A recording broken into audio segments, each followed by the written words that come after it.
How long does it take to get SEO ranking high on Google? Depends. And that's, the kind of a classic answer you're going to hear, but I'll kind of lay out why. Remember when I said that SEO isn't you have to be the best in the nation. You just have to be better than your competitors locally. And that goes for each search term. So you might be ranking well for hoarder cleanouts, but junk removal as a standalone keyword may be way more competitive. So when you say how long does it take to rank, it depends what keyword you're going after. I could rank almost everybody in this room overnight for underwater basket weaving. Is it a useful term? No, but no one else is ranking for it, so I can go for it and get there right away. So you need to look at your competitors. You need to look at what's going on there. But 3 to 6 months, if you're not seeing movement, something's not being done right, or it's just being done too slowly for the competition in your market. So you either need to dial it up if you're doing it on your own.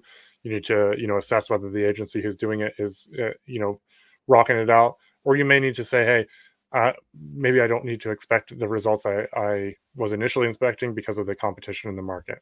So again, it comes down to underwater basket weaving is super competitive.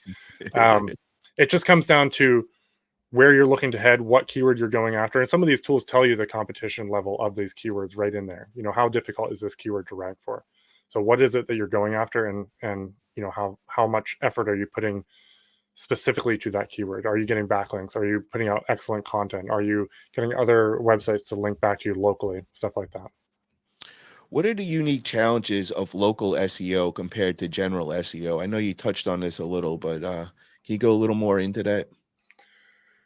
Local SEO is way easier than general or national SEO in the sense that you're typically going after like a city or a location, so you can get really specific. If I was trying to rank for junk removal only as a term so that anybody in the US could find me, that's a whole different ballgame. I've got to build out way more authority. I've got to build out way more pages around all the different areas and everything. Look at 1-800-JUNK. They're in the news.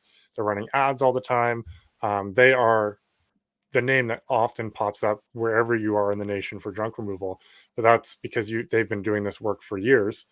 They've been getting social media mentions. They've been getting in the news, so on and so forth. And so it's just you need way more authority and trust and whatnot with Google than say a local market. Appreciate it, Andrew.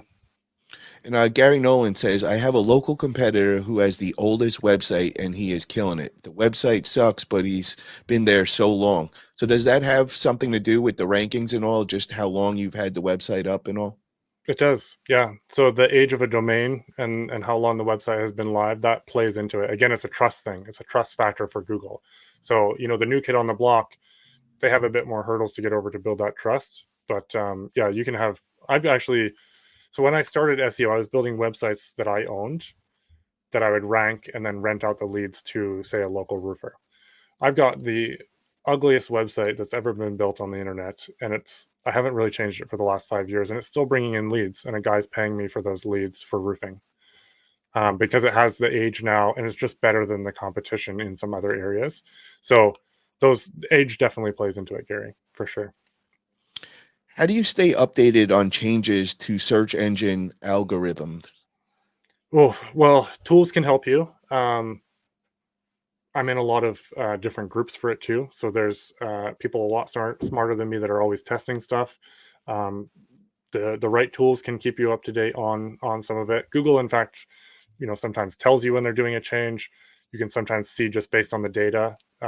You start to see patterns when you've been looking at the same sort of data for a long time, and you say, okay, something's going on here, and you start to see, okay, this thing that we were doing just isn't working as well as it used to be. And then you can go down rabbit holes of testing and stuff like that. But it's a constantly changing environment. It really is. What worked, 5 years ago when I started was the glory days of SEO compared to now. There's still so much you can do, but it's way different and in some ways trickier now. You just have to be more strategic. What's some recent algorithm changes do you think that have the biggest impact on SEO? Crappy content isn't worth putting on your website. Um, Content for the sake of content, while it might make you feel good, it's potentially hurting you. Again, I didn't hit on this a whole lot throughout this conversation, but something that I often tell people is Google is selfish, and Google wants people to stay on their platform. So you have to build things for the people who are on the platform.